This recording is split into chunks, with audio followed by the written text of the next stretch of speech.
با ما مورد این کی نداری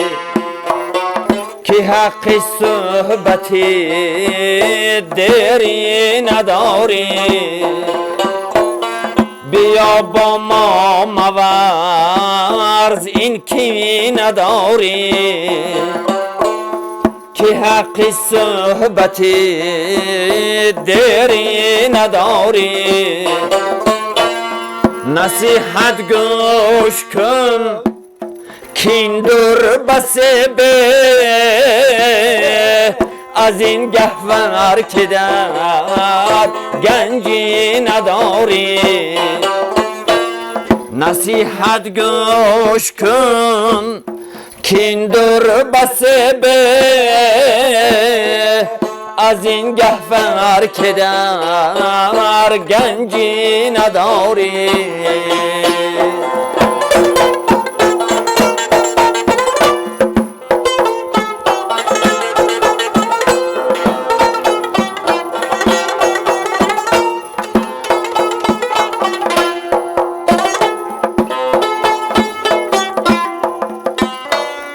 ولیکن کی نمایی رخ بریندم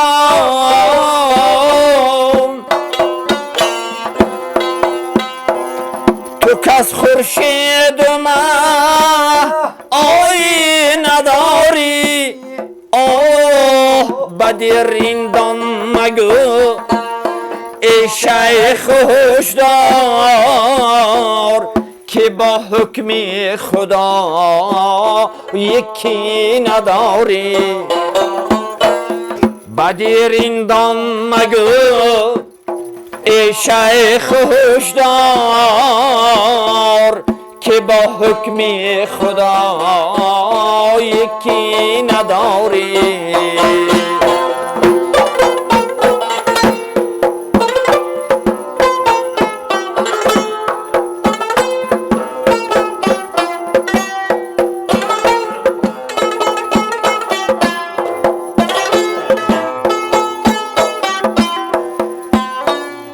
نمی ترسی ز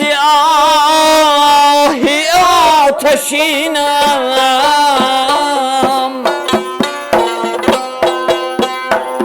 تو دانی خرقه‌ای پشمی نداری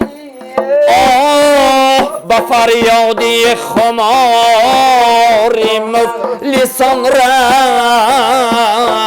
خدا را گرمی دوشی نداری با فریادی خماری مفلسان رس خدا را گرمی دوشی نداری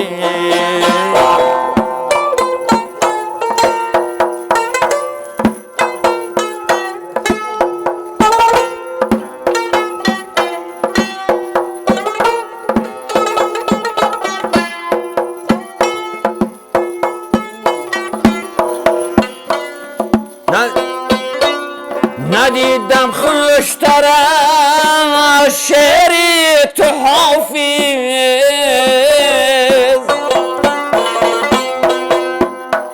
با قرآنی که